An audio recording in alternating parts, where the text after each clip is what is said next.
Hello students, in this video we are going to solve question number 5 of exercise 9.1, and question is saying that a kite is flying at a height of 60 meter above the ground. A string attached to the kite is temporarily tied to a point on the ground. The inclination of the string with the ground is 60 degree. Find the length of the string assuming that there is no slack in the string. Students आपको question में given है कि एक kite है और वो fly कर रही है ग्राउंड से 60 मीटर अबव। क्लियर? एक काइट है वो फ्लाई कर रही है ग्राउंड से 60 मीटर अबव।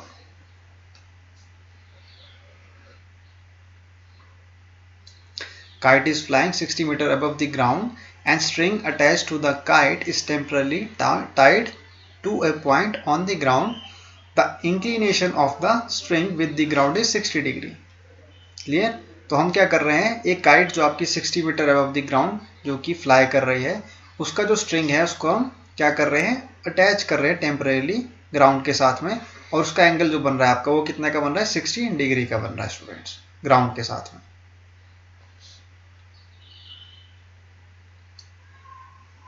ग्राउंड के साथ में कितने डिग्री का एंगल बन रहा है स्टूडेंट्स, 60 डिग्री का बन रहा है। देखिए, making an angle of 60 degree with the ground. And what is the height which is given in the question? 60 meter. Height is 60 meter. Height कितनी है, 60 मीटर है। And this is triangle ABC making an right angle at B. Right angle किस पे बन रहा है, B पे बन रहा है स्टूडेंट्स। क्लियर? आपको क्या कह रहा है, find the length of the string assuming that there is no slack in the string. तो लेंथ ऑफ द स्ट्रिंग क्या होगी आपकी, AC side. AC side is the length of the string which you have to find out. So AC is equal to length of the string which you have to find out. Clear? And what is given in the question students, AB side which is equal to 60 meter. And what is AB? It is perpendicular students in a right angle triangle ABC. So in triangle ABC, what you will do, you will find out that what is given in the question and through that which kind of trigonometric ratio you will apply. आप right angle triangle में जो आपको given है students, उसके through आप क्या पता लगाएंगे, और जो आपको फाइंड आउट करना है कि कौन सी ट्रिग्नोमेट्रिक रेशियो को आप अप्लाई करेंगे। पंडित बद्री प्रसाद हर हर भोले जो आपका कॉन्सेप्ट है उसके थ्रू आप फाइंड आउट करेंगे कि आप कौन सी ट्रिग्नोमेट्रिक रेशियो को अप्लाई करेंगे। क्लियर? AC जो है आपकी लेंथ ऑफ द स्ट्रिंग है, यानी कि हाइपोटेन्यूस है। हाइपोटेन्यूस को क्या करना है, आपको फाइंड आउट करना है, और आपको परपेंडिकुलर गिवन है। तो आप देखिए, परपेंडिकुलर ओवर हाइपोटेन्यूस आपको कौन सी ट्रिग्नोमेट्रिक रेशियो में मिलता है, साइन में। साइन में देखिए आपको परपेंडिकुलर भी मिल रहा है, और हाइपोटेन्यूस जो कि AC है वो आपको फाइंड आउट करना है, वो आपको कहाँ पे मिल रहा है, साइन में मिल रहा है। Clear? So you can write over here as perpendicular over hypotenuse which is equal to sine 60 degree. And what is perpendicular students? Perpendicular is AB side. And what is hypotenuse? Hypotenuse is AC side. And what is the value of sine 60 degree? Sine 60 degree क्या होता है students, बताइए। AB जो है आपका वो कितना है, 60 मीटर है, आपको गिवन है। AC आप एज इट इज लिख लेंगे। And what is sine 60 degree students? Sine 60 degree की वैल्यू क्या होती है स्टूडेंट्स, √3/2। Sign 60 degree is √3/2। अब आप क्या करेंगे स्टूडेंट्स, अब आप क्रॉस मल्टीप्लाई करेंगे, यानी कि AC किसके इक्वल आ जाएगा, 60 × 2 will be 120 and √3 will be on the denominator and. अब आप क्या करेंगे, √3 को कन्वर्ट करेंगे किसमें, √3 को आप कन्वर्ट कर देंगे किसमें, एक रूट को हटाने के लिए आप क्या करेंगे, डिनोमिनेटर और न्यूमरेटर में इसको मल्टीप्लाई कर देंगे, ताकि √3 की वैल्यू जो है वो हट जाए डिनोमिनेटर से। Now you will multiply 120 with the √3 which will be 120 √3 and √3 multiply by √3 will be 3। Clear students? अब आप क्या करेंगे, 120 को किससे कैंसिल आउट करेंगे, 3 से। तो 3 से कितने पे जाएगा, 3 4 12। so it will be 40. So AC will be equal to 40 root 3 meter. What will be the value of AC? AC की वैल्यू कितनी आएगी स्टूडेंट्स? 40 root 3 meter.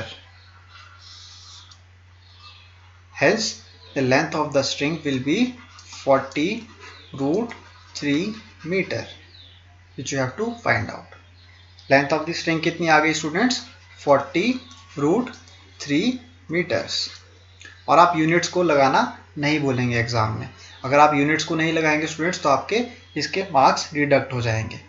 हमेशा यूनिट्स को लगाना ध्यान में रखेंगे आप.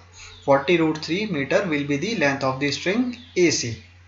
आई होप आपको क्वेश्चन नंबर 5 क्लियर है. ये भी सिमिलर था क्वेश्चन नंबर 4 के साथ में. जस्ट आपको क्या करना था, क्वेश्चन को सबसे पहले इसकी इक्वेशन को, क्वेश्चन की इक्वेशन को क्या करना है, आपको अंडरस्टैंड करना है कि क्वेश्चन आपका कह रहा है आपसे. उसके बाद आप क्या करेंगे, डायग्राम को ड्रॉ करेंगे स्टूडेंट्स. डायग्राम को जब आप ड्रॉ कर लेंगे उसके बाद आप क्या लिखेंगे, जो आपको गिवन वैल्यूज है. गिवन वैल्यूज क्या थी आपको? A B side. A B was the perpendicular of the right angle triangle A B C forming a right angle at B. Clear. और ए सी क्या था आपका? लेंथ ऑफ द स्ट्रिंग थी. एक काइट है वो फ्लाई कर रही थी 60 मीटर की हाइट पे from the above the ground. तो 60 मीटर क्या होगी काइट की? एक हाइट होगी ग्राउंड के लेवल से. उसके बाद क्या किया उसने? स्ट्रिंग को अटैच किया काइट की temporarily to the point on a ground. एक ग्राउंड के साथ क्या किया उसने? धागे को बांध दिया, उस रस्सी को बांध दिया ग्राउंड पे. ठीक है, जहां से वो काइट उड़ा रहा था लड़का, उसने क्या किया? उस रस्सी को बांध दिया कहाँ पे? ग्राउंड पे. तो उसके कारण क्या बना? एक एंगल ऑफ इंक्लिनेशन बन गया. जहां पे उसने रस्सी को बांधा वहां से क्या बन गया? एंगल ऑफ इंक्लिनेशन बन गया काइट के साथ. कितने डिग्री का? 60 डिग्री का.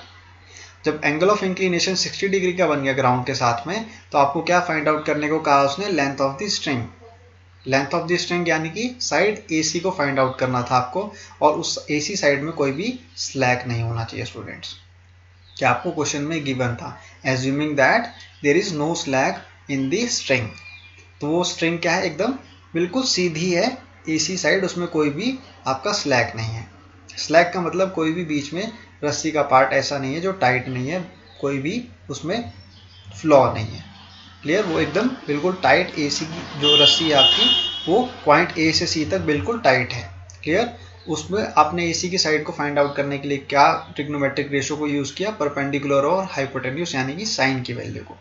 साइन में आपको पता है कि परपेंडिकुलर की वैल्यू यानी कि हाइट की वैल्यू आपको गिवन थी और हाइपोटेन्यूज की वैल्यू है आपको फाइंड आउट करनी थी. इसलिए हमने किसको ट्रिग्नोमेट्रिक रेशियो को यूज किया? साइन 60 डिग्री को. 60 degree was the angle of inclination. इसके बाद आपने स्टेप बाय स्टेप क्वेश्चन को सॉल्व किया और आपके पास AC साइड आ गई. आई होप आपको क्वेश्चन नंबर 5 भी क्लियर है स्टूडेंट्स.